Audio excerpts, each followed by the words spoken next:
దానం నాగేందర్ గారు BRS party ticket మీద ఎమ్మెల్యేగా ఎన్నికైనాక పోయి కాంగ్రెస్ పార్టీలో చేరడం చాలా బాధాకరం అని చెప్పి ఆ రోజు మేము స్పీకర్ గారికి పోయి 17 తారీఖున 6 గంటలకి మాకు టైం ఇచ్చిన 6 గంటలకి నేను కాలేరు వెంకటేశ్వర్ గారు, లక్ష్మారెడ్డి గారు, ముఠగోపాల్ గారు, గోపీనాథ్ గారు మేమందరం కలిసి స్పీకర్ గారి దగ్గరికి పోతే 6 గంటల నుంచి 8:30 వరకు ఆ రోజు మమ్మల్ని కూర్చోబెట్టి స్పీకర్ గారు ఆ రోజు కలవకపోతే తెల్లారి మళ్ళా తీసుకుపోయి ఖచ్చితంగా దానం నాగేందర్ గారి మీద యాక్షన్ తీసుకోవాలి, ఎటు పరిస్థితిలో దానం నాగేందర్ గారిని సస్పెండ్ చేయాలి, ఆయన పదవి రద్దు చేయాలని మేము స్పీకర్ గారికి పిటిషన్ ఇవ్వడం జరిగింది.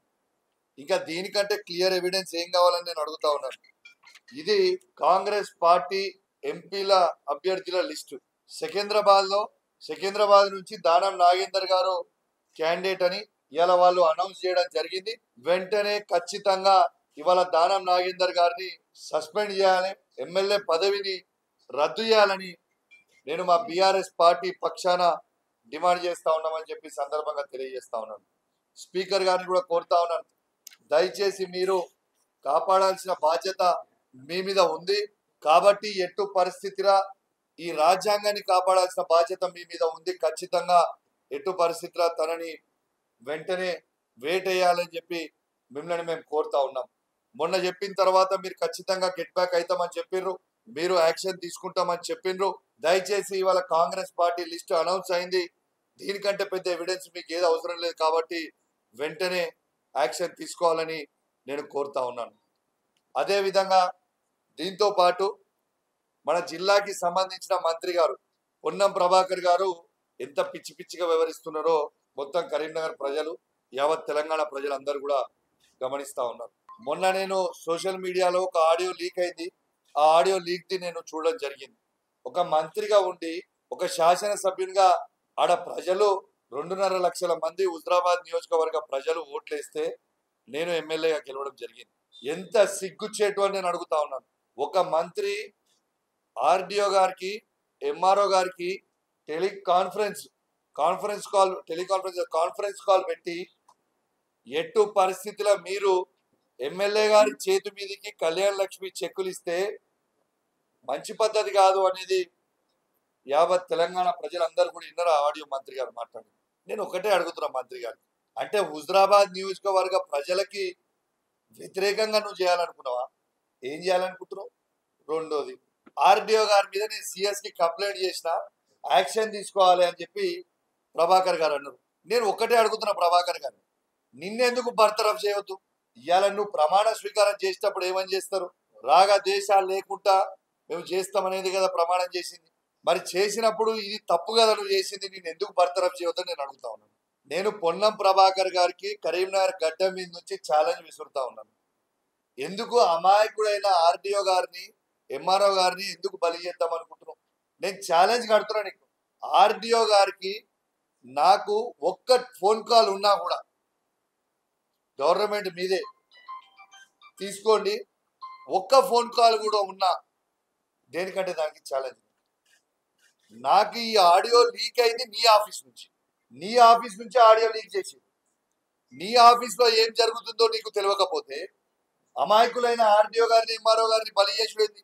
ఇలా ఖచ్చితంగా నేను కూడా డిమాండ్ చేస్తా ఉన్నాను, ఎటు పరిస్థితుల పొన్నం ప్రభాకర్ గారిని ఖచ్చితంగా బర్తరఫ్ చేయాలని నేను కూడా డిమాండ్ చేస్తా ఉన్నాను. ఎందుకంటే ఇది ఆయన మాట్లాడేది ఆయన ప్రమాణ స్వీకారం చేసిన దానికి దీనికి సంబంధం లేకుంటున్నది కాబట్టి ఖచ్చితంగా పొన్నం ప్రభాకర్ గారిని ఇలా బర్తరఫ్ చేయాలని కోరుతా ఉన్నాను. నిన్న కూడా ఇలా ఈయనకి ఎట్లయిపోయిందంటే, ఈయనకు ఒకటి పెడదామనుకుంటున్న పేరు పొన్నం ప్రభాకర్ గారికి ఇవాళ నుంచి ఆవేశం స్టార్. ఈ ఆవేశం స్టార్ కి నిన్న కూడా మీకు ఒక ఆడియో వినిపిస్తా, ఇప్పుడు యావత్ తెలంగాణ ప్రజలు వినాలి, ఇలా వినిపిస్తా. నిన్న ఒక తిరుపతి గౌడని హుస్నాబాద్ లో అమనగుర్తి నుంచి ప్రజలు ఫోన్ చేస్తే ఒక్కసారి ఇది మీరు వినాలి ఆడియో.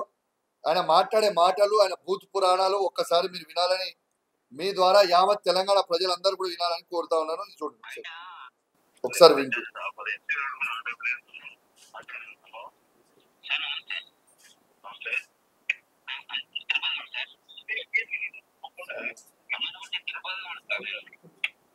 మాక్సిమం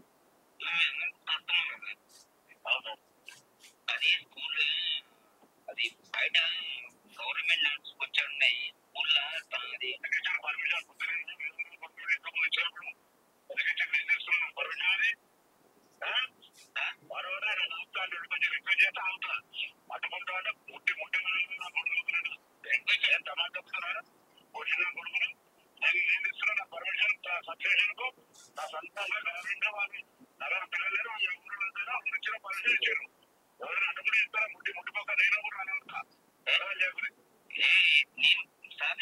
విన్నారు కదా ఇవాళ అవి ఏం మాటలండి నాకు అర్థం కాదు.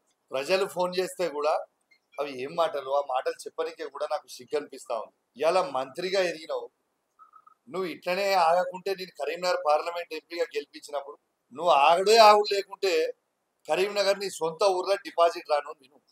నీ సొంత ఉన్న వార్డ్ ఏరియాలో 23 ఓట్లు పడ్డ గొప్ప లీడర్వి నువ్వు.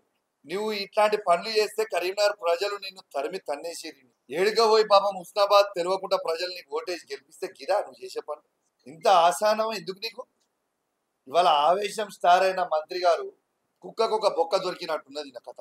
ఇవాళ వీళ్ళ 6వ గ్యారంటీతో పాటు 7వ గ్యారంటీ ఏంటంటే ఈ మంత్రితోని భూతు పురాణాలు, లేకుంటే మన సిరిసిల్ల సభలో వినేటువంటి టిష్యం బుద్ధుడు. అసలు ఈయన ఏం మంత్రి, అసలు ఈయన ఏం కథ?